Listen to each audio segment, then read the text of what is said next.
Hello guys, I hope कि इस chapter के प्रीवियस लेक्चर देखने के बाद आप एकदम मस्त झकास एंड बिंदास होंगे। और मैं उम्मीद करता हूं कि आप सब ने इस चैप्टर के प्रीवियस लेक्चर देख लिए होंगे। जिसे नहीं देखे वो ज़रूर देखें, बहुत ज़्यादा इंटरेस्टिंग है, मज़ा आने वाला है। उसी मज़े के साथ आज मैं आप सबके लिए लेकर आया हूँ कुछ और इंटरेस्टिंग टॉपिक्स। चलो स्टार्ट करते हैं। हमारा फर्स्ट टॉपिक है hormonal control of spermatogenesis. First topic है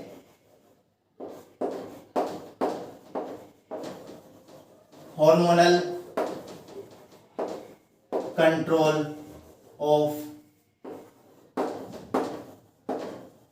spermatogenesis. Hormonal control of spermatogenesis, ये टॉपिक हमारा लास्ट लेक्चर का था। वीडियो ज्यादा लंबी हो जाती है, इसलिए मैंने सोचा नेक्स्ट में इसे करा देते हैं। फिर हम स्टार्ट करेंगे oogenesis, इसलिए मैंने डायग्राम बनाया यहाँ पर। ठीक है, चलो। हार्मोनल कंट्रोल ऑफ स्पर्मेटोजेनेसिस, जो मैंने लास्ट लेक्चर में प्रोसीजर बताया स्पर्मेटोजेनेसिस, उससे कौन कौन से हार्मोन कंट्रोल करेंगे, ब्रेन का कौन सा पार्ट से कंट्रोल करेगा, कौन कौन से हार्मोन्स रिलीज होंगे। ठीक है, जब भी तो स्पर्मेटोजेनेसिस होगा, ऐसा तो नहीं है ना स्पर्मेटोजेनेसिस ऑलरेडी खुद ब खुद हो जाएगा। तो बहुत सारे हार्मोन्स होते हैं, ब्रेन उसे कंट्रोल करता है कि स्पर्मेटोजेनेसिस होना है, स्पर्म की फॉर्मेशन होनी है। ब्रेन का भी उसमें बहुत ज्यादा इन्वॉल्वमेंट होता है, तो इसलिए मैंने लिखा है हार्मोनल कंट्रोल ऑफ स्पर्मेटोजेनेसिस। इसमें सबसे पहले ब्रेन का एक पार्ट होता है जिसे हम बोलते हैं हाइपोथैलेमस। हाइपोथैलेमस हाइपोथैलेमस सीक्रेट करता है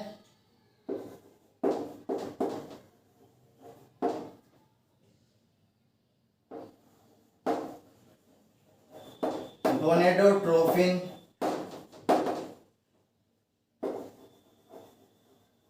रिलीजिंग हार्मोन,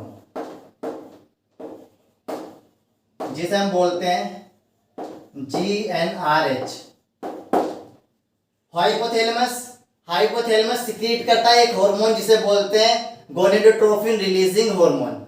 अब वो गोनेडोट्रोफिन रिलीजिंग हार्मोन एक्ट करेगा, किसके ऊपर एक्ट करेगा? Act on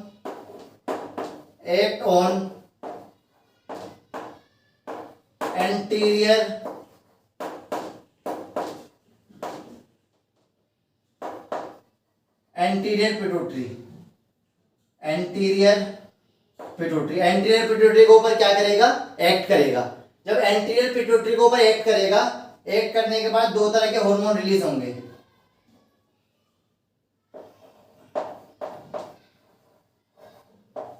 secrete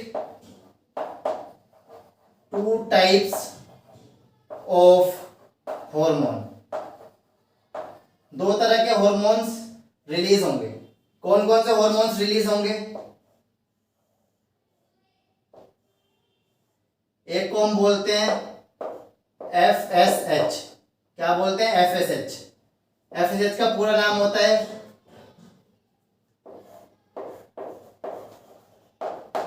follicular stimulating hormone. दूसरा कौन सा रिलीज होगा? LH। LH को हम बोलते हैं ल्यूटिनाइजिंग हार्मोन। FSH को बोलते हैं फॉलिकुलर स्टिमुलेटिंग हार्मोन और LH को बोलते हैं ल्यूटिनाइजिंग हार्मोन। ये कौन सीक्रेट करता है? Anterior pituitary. समझ आ गया? और FSH क्या करेगा? देखो यहां पर देखना,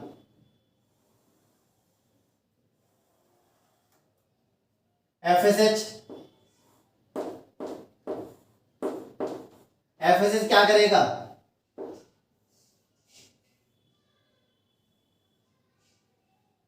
act on Sertoli cell. Sertoli cell को ऊपर एक्ट करेगा। एक्ट करने के बाद ये क्या सीक्रेट करेगा? सीक्रेट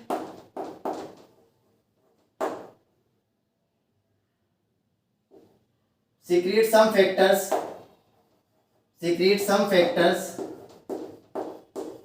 essential for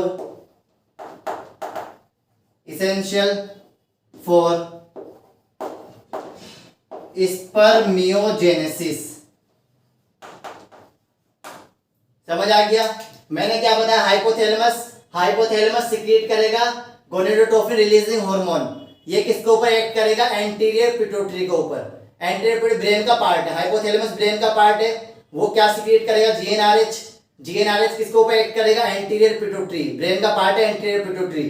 अब एंटीरियर पिट्यूटरी दो तरह के हार्मोन रिलीज करेगा, एफएसएच और एलएच। अब एफएसएच का काम क्या होता है स्पर्मेटोजेनेसिस के अंदर, वो मैंने यहाँ पे बताया, देखो बॉक्स के अंदर। एफएसएच एक्ट करेगा सर्टोली सेल के ऊपर। सर्टोली सेल सिक्रीट करेगी कुछ फैक्टर्स जो जरूरी है किसके लिए? स्पर्मियोजेनेसिस के लिए। समझ आ गई? अब मैं बात करूंगा एलएच। एलएच का क्या काम होता है, देखो इस बॉक्स के अंदर बता देता हूं।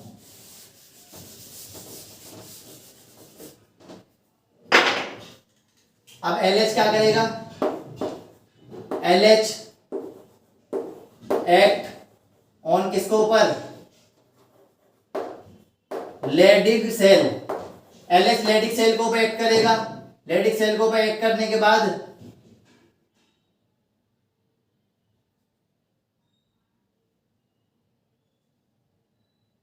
ये क्या काम करेंगे? लेडिग सेल क्या करेगी? एंड्रोजन हार्मोन, एंड्रोजन हार्मोन को रिलीज करेगी।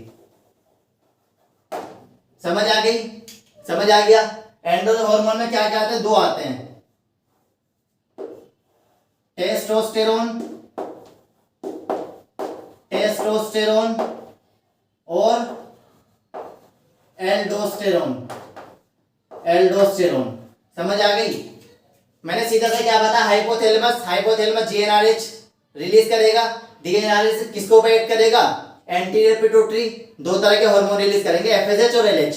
एफएच का काम मैंने बता दिया और एलएच का देखो यहाँ पर, एलएच लेडिक सेल के ऊपर एक्ट करेगा। लेडिक सेल को एक्ट करने के बाद क्या रिलीज होगा? Androgen hormone. और एंड्रोजन हार्मोन दो होते हैं, एक को बोलते हैं टेस्टोस्टेरोन और एक को बोलते हैं एल्डोस्टेरोन। समझ आ गया? चलो अपने नेक्स्ट टॉपिक पे चलते हैं।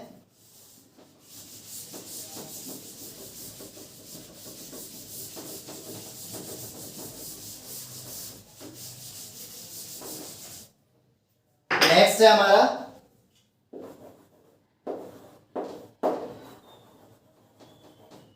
oogenesis। oogenesis का मतलब होता है the process of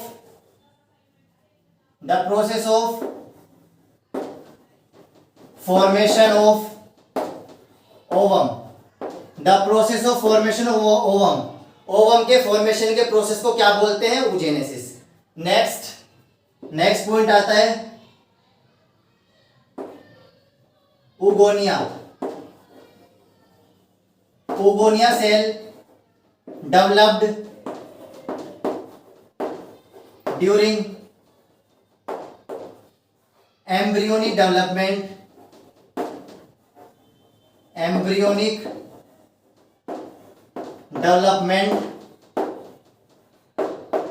next point, oogonia cell कब डेवलप होती है? एम्ब्रियोनिक। जब एम्ब्रियो के अंदर, एम्ब्रियोनिक स्टेज के अंदर बेबी होता है तो उस टाइम पे oogonia सेल का डेवलपमेंट होता है। ठीक है। Next,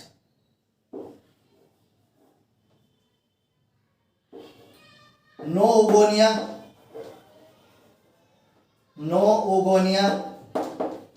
added after maturation। ठीक है। Next, oogonia undergo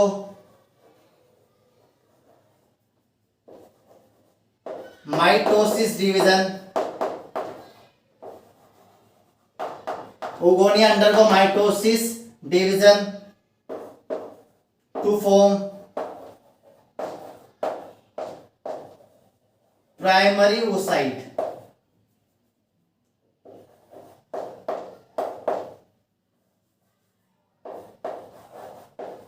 primary oocyte। पहला मैंने क्या बताया? oogenesis, the process of formation of ovum is known as oogenesis। Ovum के फॉर्मेशन के प्रोसेस को क्या बोलते हैं? oogenesis। नेक्स्ट मैंने बोला है oogonia cell develop during embryonic development. जब बेबी माँ के पेट के अंदर होती है, यूट्रस के अंदर होती है, उस टाइम पे उगोनिया का डेवलपमेंट होता है। उगोनिया सेल होती है जिससे ओवम की फॉर्मेशन होगी। समझ आ गई। Next, no oogonia added after maturation. ठीक है, जब डेवलपमेंट हो जाएगा, बेबी का पूरी तरीके से डेवलपमेंट हो जाएगा, उसके बाद कोई भी उगोनिया ऐड नहीं होगी उसके अंदर। नेक्स्ट मैंने क्या बताया, oogonia undergo mitosis division to form primary oocyte। Oogonia के अंदर क्या होगा, माइटोसिस डिवीजन होगा, उससे क्या बनेगा, प्राइमरी oocyte। देखो मैंने यहाँ पे बनाया ना, देखो ये सारी की सारी क्या है, ओगोनिया। ये सारी की सारी क्या है, ये सारी जो मैंने छोटी छोटी बनाई है ना सेल्स, ये है ओगोनिया।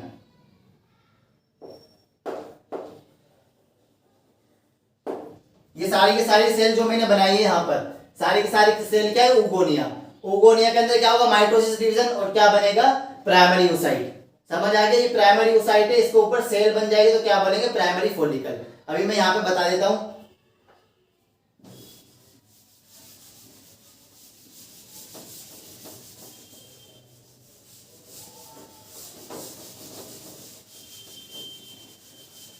नेक्स्ट आता है इसके अंदर, next point,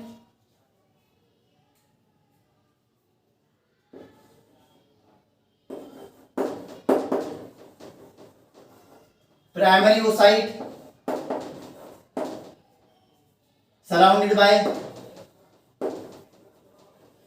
surrounded by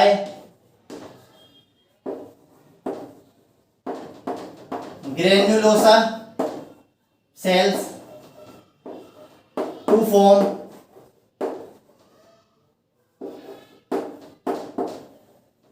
primary follicles।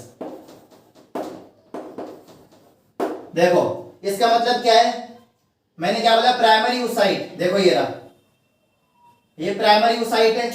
अब primary oocyte is surrounded by, मैंने क्या बोला, सराउंडेड बाय ग्रेन्युलोसा सेल। अब देखो जो मैंने बनाया ना यहाँ पर, ये surrounded by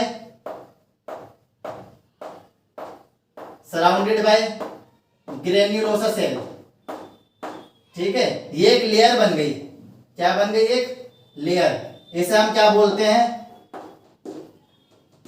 granulosa sales. Granulosa sales. और ये क्या है, प्राइमरी oocyte। ठीक है, अब इस पूरे स्ट्रक्चर को क्या बोलते हैं हम, पूरे स्ट्रक्चर का नाम क्या है, प्राइमरी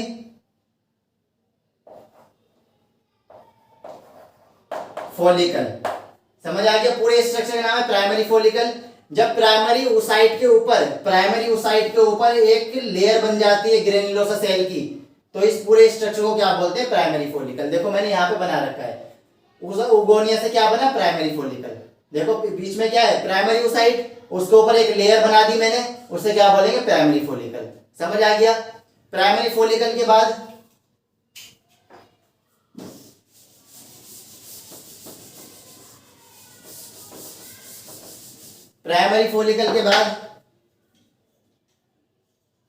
नेक्स्ट आता है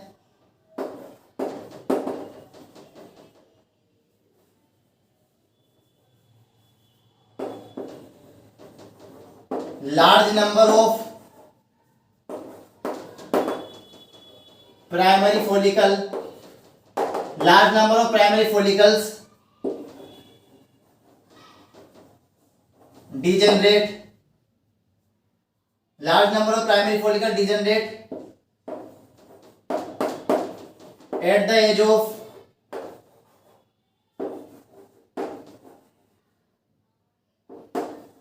puberty। नेक्स्ट आता है 60,000 से 80,000 प्राइमरी फॉलिकल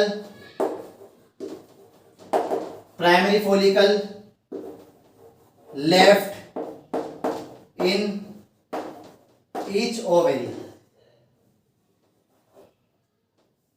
इसका मतलब क्या है, large number of primary follicle degenerate at the age of puberty. इसका मतलब है कि जो प्राइमरी फॉलिकल्स मैंने बना के दिखाया था, ये सारे के सारे क्या हो जाते हैं, डिजेनरेट हो जाते हैं, खत्म हो जाते हैं प्यूबर्टी के एज तक आते आते। सिर्फ कितने बचते हैं, 60,000 से 80,000 primary follicle left in each ovary. एक ओवरी के अंदर, इस पूरी की पूरी ओवरी के अंदर कितने फॉलिकल्स बचेंगे? 60,000 से 80,000।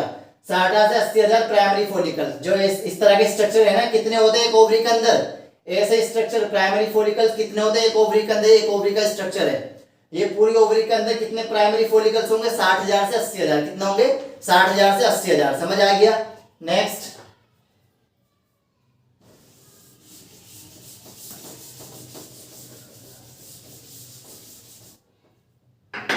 अब देखो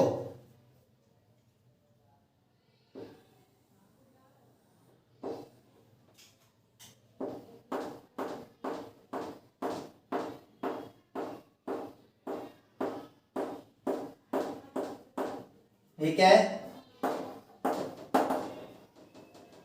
प्राइमरी फॉलिकल और ये primary oocyte। Primary follicle with primary oocyte। अब इसमें क्या होगा? ये प्राइमरी फॉलिकल, अब इसके ऊपर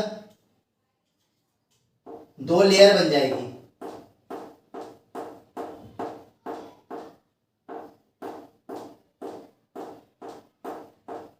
इसके ऊपर क्या बन जाएगी? 2 लेयर बन जाएगी। अब इसे क्या बोलेंगे? Secondary follicle. क्या बोलेंगे इसे? Secondary follicle and primary oocyte। Primary oocyte, primary oocyte with secondary follicle. 2 layer बन गई फॉलिकल्स की, 2 लेयर बन गई तो सेकेंडरी फॉलिकल। प्राइमरी oocyte तो है लेकिन 2 लेयर बन गई सेकेंडरी फॉलिकल, तो क्या बनेंगे? Primary oocyte with secondary follicle. और यहाँ पे क्या बनेंगे? Primary oocyte with primary follicle. Primary oocyte के ऊपर 1 लेयर बन गई तो primary oocyte with primary follicle. Primary oocyte के ऊपर 2 लेयर बन गई तो क्या बोलेंगे? Primary oocyte with secondary follicle. समझ आ गया? नेक्स्ट, इसके बाद क्या बनेगा? कौन सा स्ट्रक्चर बनेगा?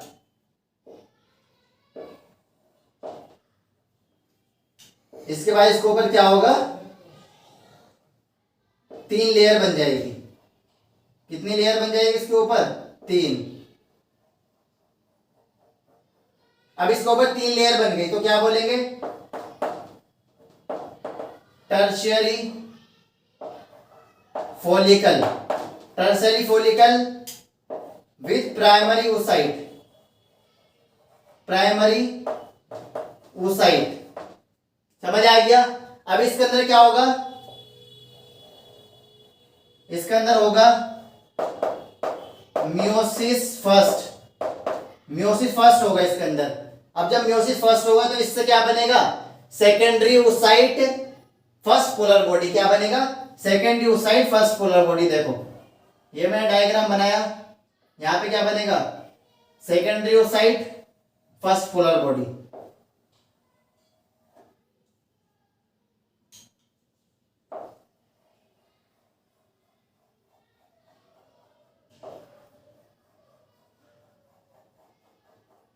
ये क्या है?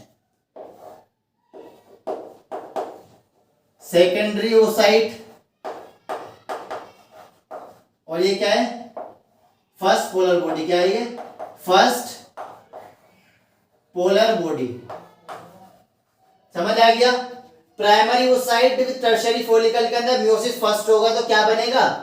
Secondary oocyte first polar body. क्या बनेगा? सेकेंडरी oocyte और फर्स्ट पोलर बॉडी। अब ये पूरा का पूरा स्ट्रक्चर किस में कन्वर्ट हो जाएगा? Graafian follicle. किस में कन्वर्ट हो जाएगा? ग्राफियन फॉलिकल के अंदर।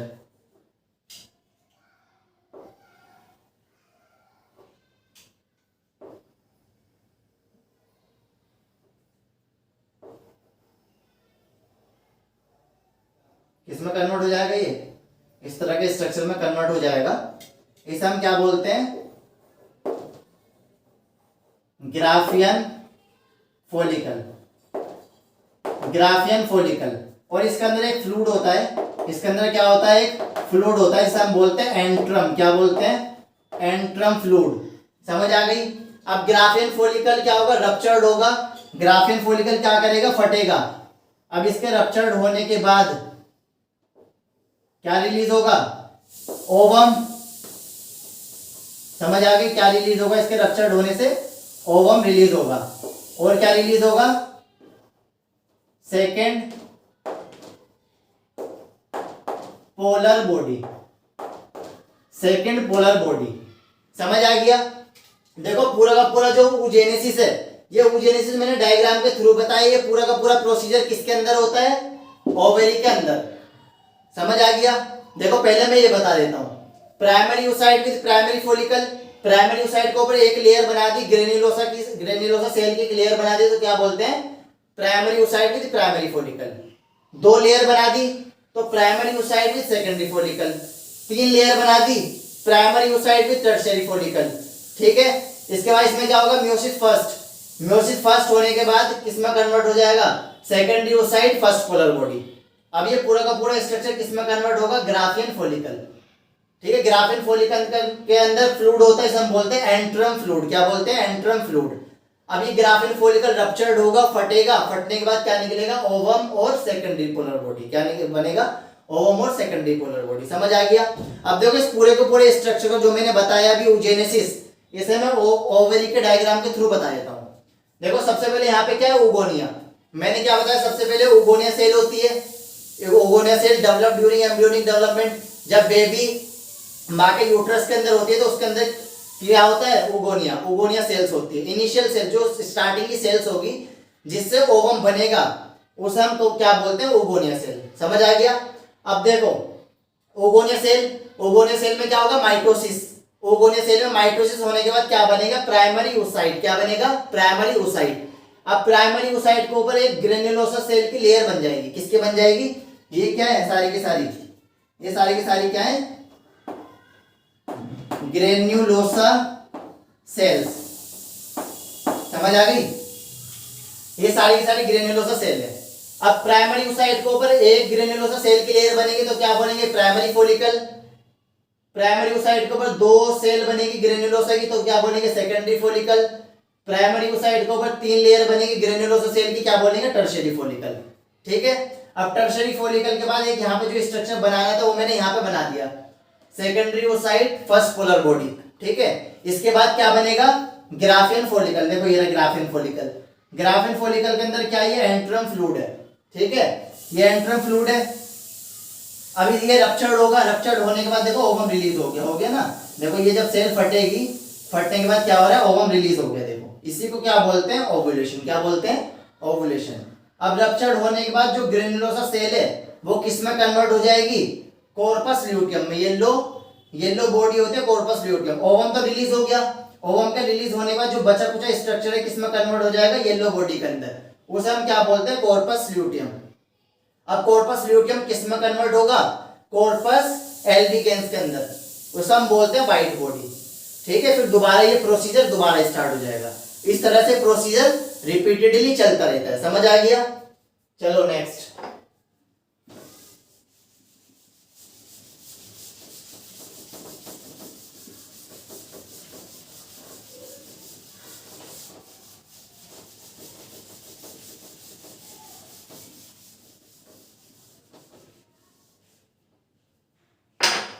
अब देखो इसमें आता है follicles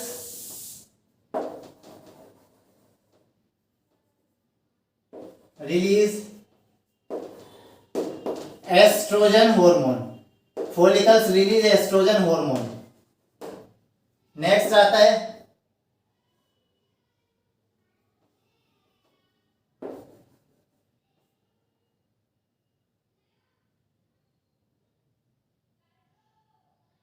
corpus luteum. Corpus luteum release progesterone. Corpus luteum progesterone release करता है और फॉलिकल्स क्या रिलीज करते हैं? एस्ट्रोजन।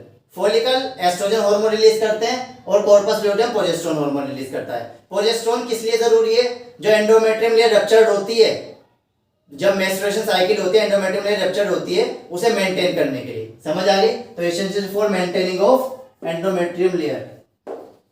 इसमें हम लिख सकते हैं essential for maintaining of endometrium layer. समझ आ गई। नेक्स्ट आते हैं, नेक्स्ट दो चीजें आती हैं अब। एक को बोलते हैं मिनार्क और एक को बोलते हैं मेनोपोज। मिनार्क का मतलब होता है